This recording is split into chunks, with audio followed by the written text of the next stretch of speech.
जोहार झारखंड देख रहे हैं आप। आपके साथ मैं हूं शिप्रा झा और बड़ी खबर से शुरुआत करेंगे बुलेटिन की।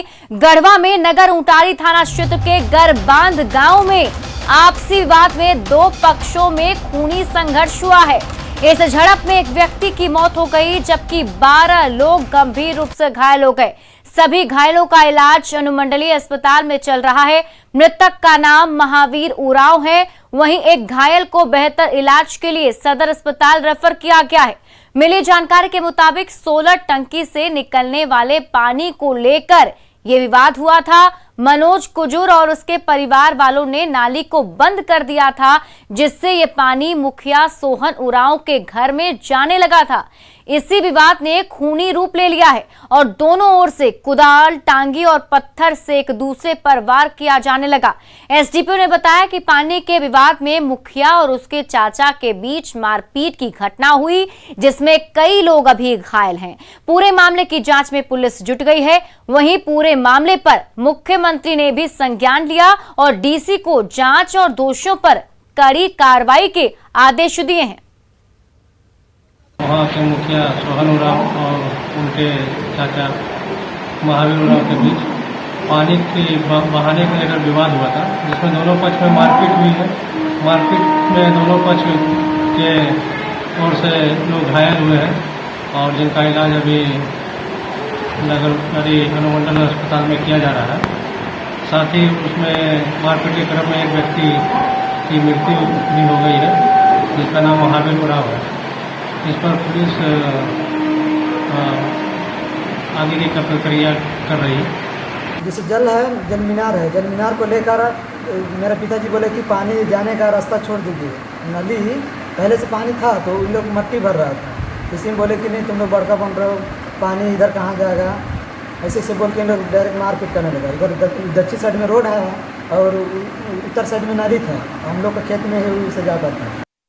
गुमला के घाघरा विशुनपुर प्रखंड के सक्रिय आपराधिक संगठन झारखंड जन संघर्ष मुक्ति मोर्चा के 3 समर्थकों को पुलिस ने गिरफ्तार किया है। उन्हें एंटी क्राइम चेकिंग के दौरान देसी कट्टा और विस्फोटक के साथ गिरफ्तार किया गया। गिरफ्तार आरोपी ने आपराधिक संगठन को हथियार की सप्लाई किए जाने की बात स्वीकार कर ली है। पूरे मामले में 5 लोगों पर प्राथमिकी दर्ज की गई। वहीं पुलिस गिरोह के सभी सदस्यों की जल्द गिरफ्तारी में जुट गई है।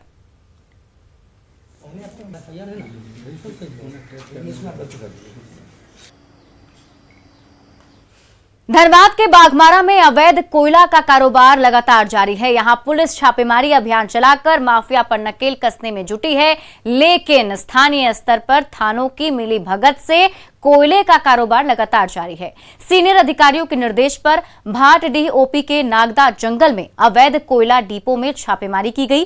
भाटडीह ओपी और महुदा थाने की संयुक्त छापेमारी में 250 बोरा अवैध कोयला जब्त किया गया, जिसे पुलिस ने अपने कब्जे में ले लिया है। बताया जा रहा है कि नगदा बस्ती से सटे मधुडीह में बंद पड़े बीसीसीएल के क्वार्टर के पास बाहर से मजदूर बुलाकर अवैध कोयला खदान से कोयले की कटिंग की जाती है और हर दिन सैकड़ों बोरियां जमा की जाती हैं, जिसकी जानकारी मिलने पर पुलिस ने ये कार्रवाई की है।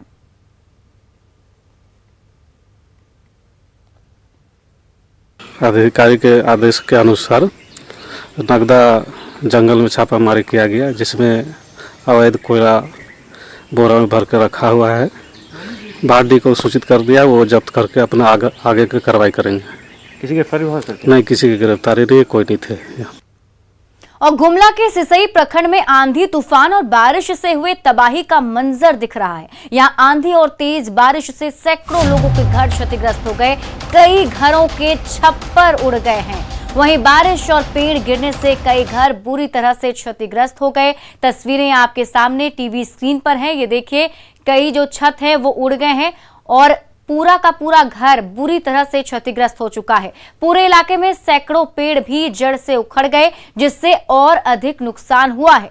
वहीं बिजली आपूर्ति पर सबसे अधिक असर पड़ा है। बिजली के पोल टूटकर गिरने से पूरा सिसई प्रखंड अंधेरे में रहने को मजबूर है। अभी तक मरम्मत कार्य तेज नहीं हो पाया, जिससे कल शाम से ही अंधेरे में डूबे इलाके के लोगों की परेशानी कम होती दिखाई नहीं दे रही है। प्रभावित लोगों ने प्रशासन से मुआवजे की मांग की है। रहने वाले हैं मेरा घर में आंधी तूफान आने से घर को पेड़ गिर गया, 3-4 पेड़, फिर पोल खूटा भी गिर गया है। मेरा घर जो अल्बेस्टर का था वो सब फट गया है, चूरा है घर में। हम लोग को रहने के लिए बहुत दिक्कत है, धान सभी भीग रहा है, हम लोग को बहुत नुकसान हो गया, 60-70 हज़ार रुपया का। और इधर लोहरदगा में भी हुई जोरदार बारिश ने टमाटर की खेती करने वाले किसानों की कमर तोड़ दी है, जिससे टमाटर किसान काफी परेशान हैं। अब उन्हें लागत निकालना भी मुश्किल दिख रहा है। किसानों का कहना है कि इस बार खेतों में अच्छी फसल लगी थी, अच्छी आमदनी का भी अनुमान था, लेकिन पहले तो कोरोना और लॉकडाउन ने किसानों की मेहनत पर पानी फेर दिया और फिर बेमौसम बारिश ने उनकी परेशानी बढ़ा दी है। मेरा फसल तैयार होने से पहले मेरा जिंदगी सब उजड़ गया। खेती बाड़ी में हम किसान मारे जा रहे हैं। अब आत्महत्या करें कि क्या करें हमको समझ में नहीं लग रहा है। हम ऋण लेके कर्जा लेके खेती किए हैं, ना सरकार के तरफ से कोई आश्वासन है, ना इधर प्रशासन की तरफ कुछ नहीं है। हम लोग का हालत बिगड़ल जा रहा है। बारिश के चलते हम लोग को काफ़ी खेती नुकसान चल गया, अच्छा भाव में बिक भी नहीं रहा है। जिला प्रशासन या सरकार की तरफ से हम लोग को कुछ आश्वासन भी नहीं है, कुछ अता पता भी नहीं है कि क्या होगा। और हम लोग ऋण लेके खेती लगाए हैं 4-5 एकड़ में, पर कोई भाव में उठ ही नहीं रहा है माल। झारखंड में कोरोना संक्रमण की रफ्तार जो है लगातार धीमी होती जा रही है। कल राज्य में 532 नए संक्रमित मरीज मिले, वहीं 1272 लोगों ने कोरोना को मात भी दे दी। कल झारखंड में 11 लोगों की मौत हुई। इसमें राहत की बात रही कि राज्य के 20 जिलों में किसी की भी कोरोना संक्रमण से मौत नहीं हुई। बात रांची की करें तो यहां पिछले 24 घंटे में 60 नए कोरोना पॉजिटिव मिले, वहीं 7 लोगों की राजधानी में कोरोना से मौत हुई।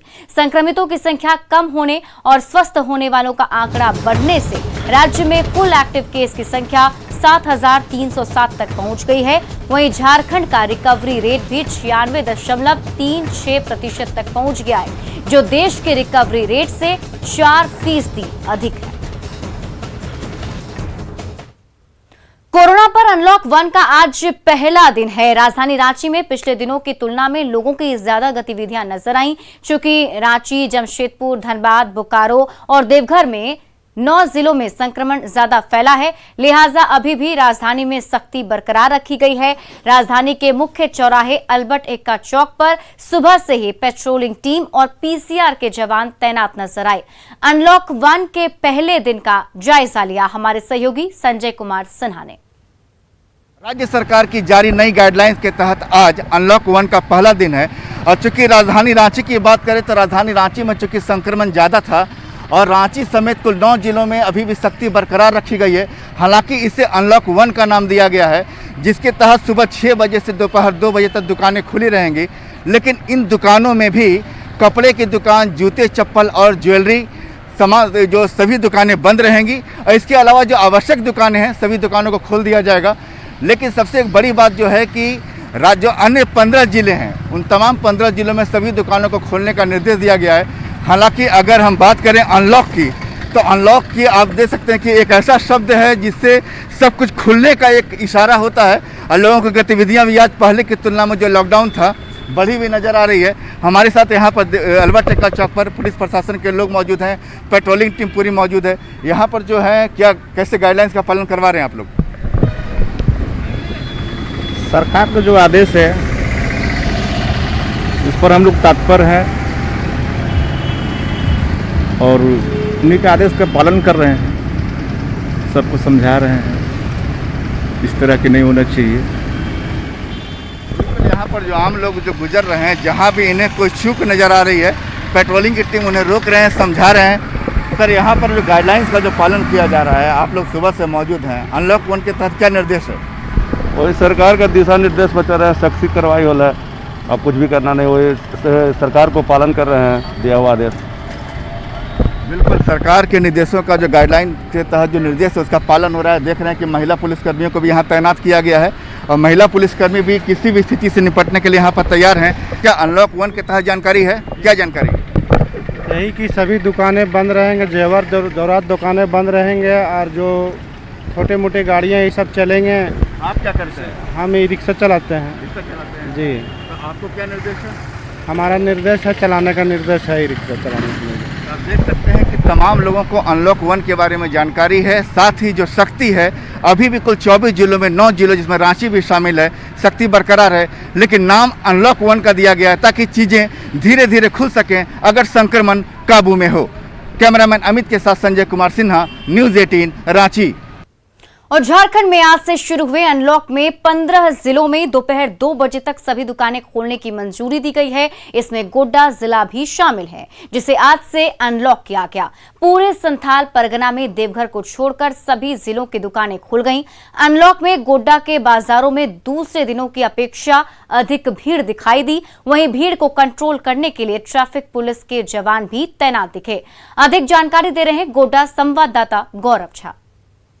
लॉकडाउन के बाद झारखंड में अनलॉक की प्रक्रिया शुरू हो चुकी है। उस 15 जिले में गोड्डा भी जिला बना है जहां की अनलॉक की प्रक्रिया अब शुरू कर दी जा चुकी है। आज अनलॉक का पहला दिन और बाज़ारों में भीड़ आप देख सकेंगे किस तरीके से लोगों की भीड़ है। हालांकि लोगों के चेहरे पर मास्क भी नज़र नहीं आएगा। पूरे अगर हम संथाल परगना की बात करें तो सिर्फ देवघर को छोड़कर सभी ज़िले को अनलॉक कर दिया गया है। और अनलॉक की ये तस्वीरें गोड्डा के बाज़ारों से कि किस तरीके से बाज़ारों में भीड़ लगी हुई है। हालांकि इस भीड़ को नियंत्रण करने के लिए अमूमन इस जगह पर किसी तरीके की सिपाही या पुलिस की तैनाती नहीं होती है, लेकिन आज आप देखेंगे कि यहाँ पर एक ट्रैफिक गार्ड को दिया गया है ताकि इस भीड़ पर नियंत्रण कर सके और इस भीड़ पर काबू पा सके। क्योंकि अनलॉक का पहला दिन है आज और लॉकडाउन के बाद चूँकि ग्रामीण इलाके के जो लोग थे जो इंतज़ार कर रहे थे बाज़ारों को खुलने का, और आज जब बाज़ार खुला है तो लोगों की भीड़ बाज़ारों में देखी जा रही है। और ये भीड़ गोड्डा के बाज़ारों के में हटिया चौक के नज़दीक थी। देवघर सहित 9 जिलों को अनलॉक में रखा गया है, लेकिन देवघर वासियों को लगता है कि अनलॉक रास नहीं आ रहा। आज सख्ती जारी रखने के निर्देश के बाद भी देवघर के शहरी इलाकों में अनलॉक जैसी स्थिति देखी गई। लोग सामाजिक दूरी के नियम भूलते दिखे। शहर के इलाकों में लोगों की भारी भीड़ दिखी। इस दौरान पुलिस भी मौके से नदारद ही रही। ना तो चेकिंग अभियान चला और ना ही प्रतिष्ठान ही लॉकडाउन के नियमों का पालन करते दिखाई दिए। अगर ऐसे ही हालात रहे तो लगता है देवघर में शायद ही अनलॉक हो पाए।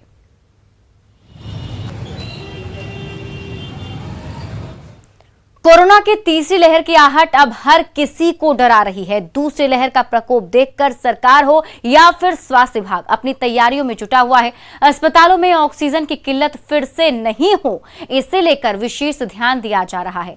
रांची के सदर अस्पताल में ऑक्सीजन को लेकर विशेष तैयारी की जा रही है। यहाँ 5000 लीटर का ऑक्सीजन प्लांट लगाया गया। वहीं 20,000 लीटर का LMO यानी लिक्विड ऑक्सीजन प्लांट भी लगाया जा रहा है।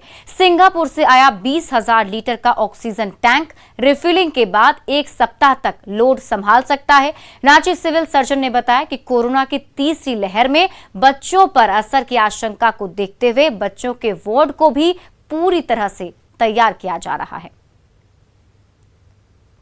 सिंगापुर की कंपनी ने ऑक्सीजन प्लांट LMO जिसको बोलते हैं liquid medical oxygen plant donate किया 20,000 लीटर का, एक यहाँ और एक इटकी के। तो उसमें सारा कुछ लगा हुआ है। वो उसके आ जाने के बाद हम लोग उसे सीधे पाइपलाइन से जोड़ देना है। मेरे अस्पताल में 1-2 फ्लोर में पाइपलाइन है भी, और ऊपर जहाँ पाइपलाइन बचा हुआ है वहाँ पाइपलाइन का काम हुआ है, कनेक्शन इस समय वो हो रहा है। तो तीसरी दफ़ा अगर कोरोना का फिर से अटैक होता है, तीसरी लहर आती है, तो उस समय ऑक्सीजन की कमी हमें नहीं होगी। इसलिए कि लिक्विड प्लांट में ये जो मारामारी है ऑक्सीजन सिलेंडर का वो नहीं रहेगा। मेरे पास पर्याप्त मात्रा में ऑक्सीजन सिलेंडर भी है, ऑक्सीजन कंसंट्रेटर भी है, और लिक्विड में ऑक्सीजन प्लांट आ जाने से उसकी ज़रूरत हमें नहीं पड़ेगी। उसको हम रिजर्व के तौर पर रखेंगे।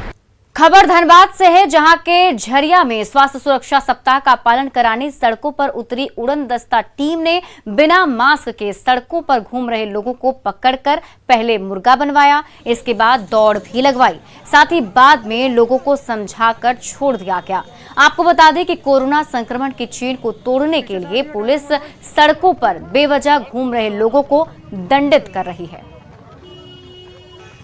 आज लगभग हम लोग 15 से 20 लोगों को पकड़े थे, जिनमें से कुछ लोगों को उनके व्यवस्था के आधार पर छोड़ दिए। मतलब उनका व्यवस्था इस आधार पर है कि मान लीजिए किसी को बहुत आवश्यक काम है, मेडिकल का काम है, तो उन लोगों को छोड़ देते हैं। उसी के लिए हम लोग कुछ सज़ा बनाए हैं। या फिर उसको गोविंदपुर ले जाते हैं। और इस काम में सिर्फ हम ही नहीं, मेरी टीम पूरा काम कर रही है। दुमका में जरमुंडी प्रखंड के आदिवासी बहुल सुदूर ग्रामीण इलाके डुमरथर गांव में कोरोना काल में भी बच्चों की पढ़ाई जारी है। यहां बच्चे अपने घरों की दीवार पर बने ब्लैक बोर्ड के जरिए पढ़ाई में जुटे हैं। दीवार पर वर्णमाला, अल्फाबेट्स और चित्रों के जरिए उनकी शिक्षा जारी है। बच्चों की पढ़ाई जारी रखने का श्रेय जाता है डुमरथर स्कूल के प्रिंसिपल डॉक्टर सपन कुमार को, जिनकी अनोखी पहल ने गांव की दीवारों को ही ब्लैक बोर्ड बना दिया। ऐसे में कोरोना की दूसरी लहर में भी जब सभी स्कूल बंद हैं, वैसे में भी बच्चे बिना स्मार्ट क्लासेस के ही पढ़ रहे हैं। प्रिंसिपल डॉक्टर सपन कुमार के प्रयास की सराहना पीएम मोदी अपने मन की बात कार्यक्रम में भी कर चुके हैं। वहीं सीएम हेमंत सोरेन के साथ ही नीति आयोग और दुमका उपायुक्त ने भी उनकी सराहना की है।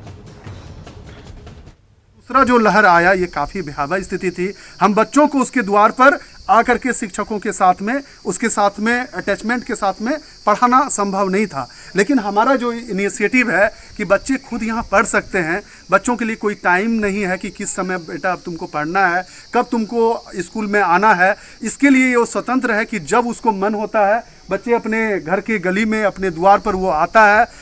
और कोरोना का जो कोविड का जो नियम है, कोविड-19 का जो नियम है, उसका पालन करते हुए बच्चे भी यहाँ मास्क लगाते हैं, सभी गांव के लोग भी मास्क लगाते हैं। तो खुश हैं हमारे बच्चे, गांव में ही पढ़ता है द्वार पर। अपना दीवार में ब्लैक बोर्ड बनाया है हम लोग 2020 में सपन सर के आइडिया से, और बच्चा लोग उसी में पढ़ता है। और अभी भी हम लोग का बच्चा पढ़ रहा है। जब भी मन होता है बच्चा लोग वहाँ ब्लैक बोर्ड में लिखा हुआ रहता है ABCD और 2 अक्षर का शब्द भी लिखा हुआ रहता है, उसको आकर के अपने मर्जी से पढ़ता है।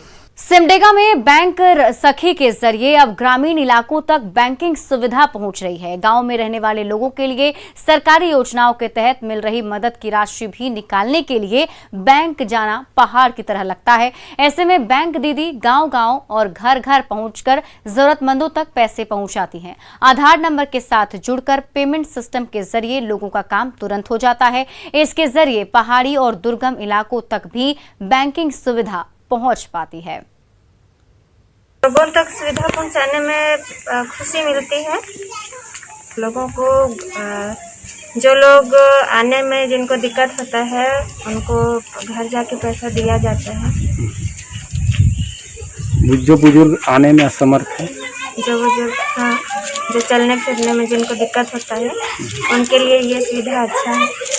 पैसा निकलेगा रही तो बैंक नहीं जावाना, बैंक अब नहीं जा, हमें के घर देला, फिर शाम के घर में हैला, घर में पैसा पहुंच जाए। हाँ, हमार पैसा घरे आवत थे, ठीक है, हमार पैसा घरे आवत थे, हम मन बैंक नहीं जाते,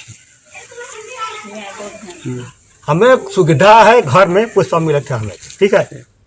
आरआईएल ने कर्मचारियों के हित में बड़ा फैसला लिया है। कोरोना वायरस के संक्रमण को देखते हुए रिलायंस इंडस्ट्रीज ने ऐलान किया है कि इस महामारी के कारण जिन कर्मचारियों की मौत हो गई है, कंपनी उनके आश्रितों को अगले 5 साल तक की सैलरी देगी। इतना ही नहीं, आरआईएल मृतक कर्मचारी के बच्चों के ग्रेजुएशन तक की पढ़ाई के लिए ट्यूशन फी, हॉस्टल और किताबों का पूरा खर्च देगी। इसके साथ ही बच्चे जब तक ग्रेजुएशन नहीं कर पाते हैं तब तक पति या पत्नी, माँ बाप और बच्चों के हॉस्पिटलाइजेशन कवरेज का 100% प्रीमियम आरआईएल ही देगी।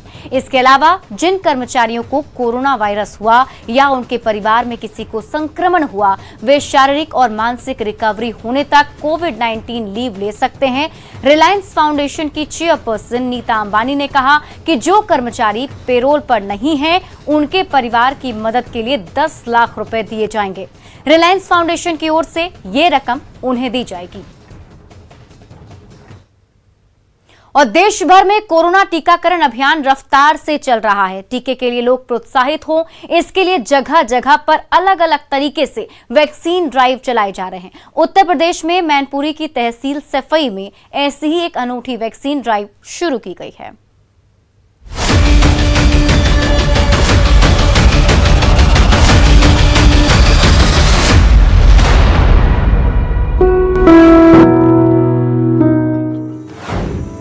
चाहिए तो टीका लगवा कर आइए।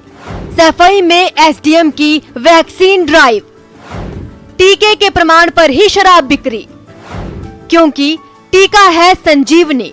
लगवाया क्या?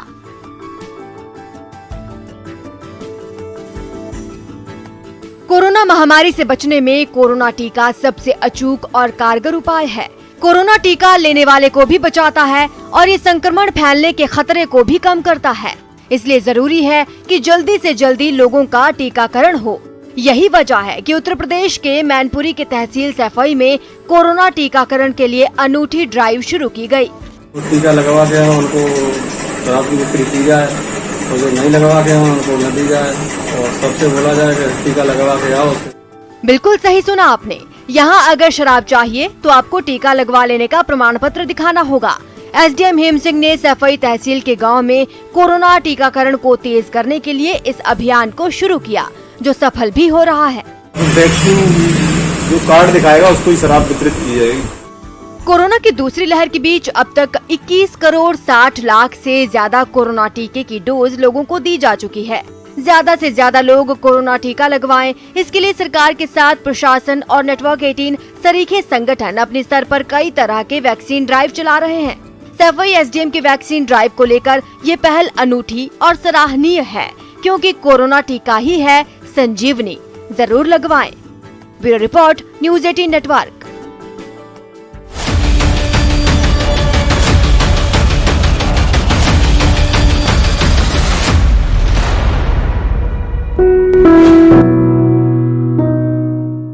चलिए और अब देख लेते हैं झारखंड 2020।